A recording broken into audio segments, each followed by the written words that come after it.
ఉగాది సంబరాలకు శ్రీగిరి ముస్తాబైంది. తెలుగు రాష్ట్రాలతో పాటు కర్ణాటక, మహారాష్ట్ర నుంచి పెద్ద ఎత్తున భక్తులు శ్రీశైల క్షేత్రానికి తరలి వస్తున్నారు. వేలాది మంది భక్తులు కాలినడకన కొండ ఎక్కి ఆది దంపతులను దర్శించుకుంటున్నారు. కర్ణాటక నుంచి కాలినడకన వచ్చే భక్తులకు కర్నూలుకు చెందిన స్వచ్ఛంద సంస్థలు సాయం అందిస్తున్నాయి. అన్నప్రసాదం, తాగునీరు సరఫరా చేస్తున్నారు. శివస్వాములకు స్వచ్ఛంద సంస్థలు అందిస్తున్న సాయంపై మరింత సమాచారం మా కరెస్పాండెంట్ మురళీకృష్ణ అందిస్తారు. ఉగాది పండుగని పురస్కరించుకొని శ్రీశైలం శ్రీ బ్రహ్మరాంబిక మల్లికార్జున స్వామి క్షేత్రానికి తరలి వెళ్తున్నటువంటి కర్ణాటక భక్తులకు ఉచిత అన్నదాన శిబిరాన్ని ఏర్పాటు చేశారు కర్నూలు పట్టణంలో. ప్రస్తుతం దీనికి సంబంధించి మనతో పాటు మాట్లాడడానికి కర్నూలు మాజీ ఎమ్మెల్యే ఎస్వి మోహన్ రెడ్డి ఉన్నారు. మరిన్ని విషయాలు అడిగి తెలుసుకునే ప్రయత్నించారు. నమస్కారం. ముఖ్యంగా ఇప్పుడు వెళ్ళేటటువంటి భక్తులు ఏదైతే ఉందో వాళ్ళకందరికీ కూడా ఉచితంగా అన్నదానంతో పాటు పళ్ళు కూడా అందిస్తున్నారు. ఎట్లా అనిపిస్తుంది? దాదాపు లక్షలాదిగా భక్తులు మహారాష్ట్ర నుంచి, తర్వాత కర్ణాటక నుంచి పాదయాత్రలో పోతారు ఉగాదికి. ఉగాదికి ఏమంటే వాళ్ళందరూ కూడా అమ్మవారికి సారె తీసుకొని పోతారు.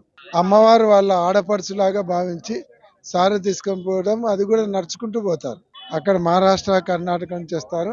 వాళ్ళందరికీ రస్తాలో భోజనానికి కానీ ఇతర వసతులు కానీ ఇబ్బంది లేకుండా రస్తాలో ఉన్నటువంటి భక్తులు చాలా మంది వాళ్ళకి అన్న ప్రసాదాలు ఏర్పాటు చేయడం జరుగుతుంది. ఇక్కడ కర్నూలులో వెంకటరామరెడ్డి గారు, మారం సుబ్బారెడ్డి గారు, అలాగే శివారెడ్డి గారు, ఇంకా వాళ్ళ మిత్ర బృందం అందరు కలిసి ఇక్కడ వాళ్ళకు భోజన కార్యక్రమము, మళ్ళీ రస్తాలో కూడా వాళ్ళకి ఇబ్బంది లేకుండా వాళ్ళకి పండ్లు కూడా ఏర్పాటు చేయడం జరిగింది.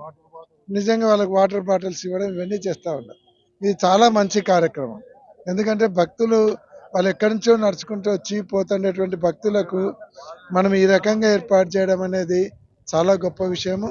వాళ్ళందరినీ కూడా నేను మనస్ఫూర్తిగా అభినందిస్తూ ఉన్నాను.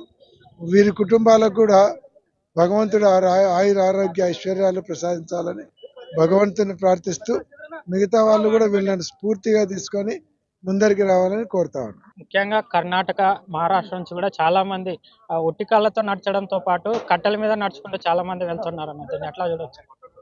అంటే అది వాళ్ళలో ఉన్నటువంటి భక్తికి నిదర్శనం. అంటే వాళ్ళ మా ఆడపడుచు పండక్కు పోతా ఉన్నాము కాబట్టి అట్లా పోయేటప్పుడు ఆ భక్తిలో వాళ్ళకు కాళ్ళు కాలుతున్నాయా, లేదంటే నడుచుకుంటూ పోతుంటే శ్రమ ఉందా అనేది కనిపించదు. వాళ్ళ కాన్సన్ట్రేషన్ అంతా కూడా ఆ భక్తి మీదనే ఉంటుంది. కాబట్టి ఆ భక్తిలో ఉన్నప్పుడు, భక్తి పారవశ్యంలో ఉన్నప్పుడు వాళ్ళకి ఎటువంటి ఇబ్బందులు కూడా అవి ఇబ్బందిగా కనపడవు. కాబట్టి వాళ్ళు సునాయాసంగా పోగలుగుతున్నారు. కాబట్టి నిజంగా ఈ పాల్గొనేటువంటి భక్తులందరూ కూడా వాళ్ళు క్షేమంగా అక్కడికి టెంపుల్కి చేరుకొని, శ్రీశైలం చేరుకొని వాళ్ళకి మంచి దర్శనం జరిగి మళ్ళీ వాళ్ళందరూ క్షేమంగా ఇంటికి చేరేలాగా భగవంతుడు ఆశీర్వదించాలని కోరుతాం కదా. ఇది శ్రీశైలం వెళ్ళేటటువంటి కాలినడకన వెళ్ళేటటువంటి భక్తులకు దారి పొడవునా వాళ్ళు నిత్యాన్నదానం, ఉచితంగా నిత్యాన్నదానంతో పాటు పళ్ళు కూడా అందిస్తా ఉన్నారు. దీనికి సంబంధించి వాళ్ళు దాదాపు గత మూడేళ్లుగా నిర్విరామంగా ఈ కార్యక్రమాన్ని కొనసాగిస్తున్నారు. దీంట్లో పాల్పంచుకోవడం కూడా చాలా సంతోషంగా ఉందని చెప్పి కూడా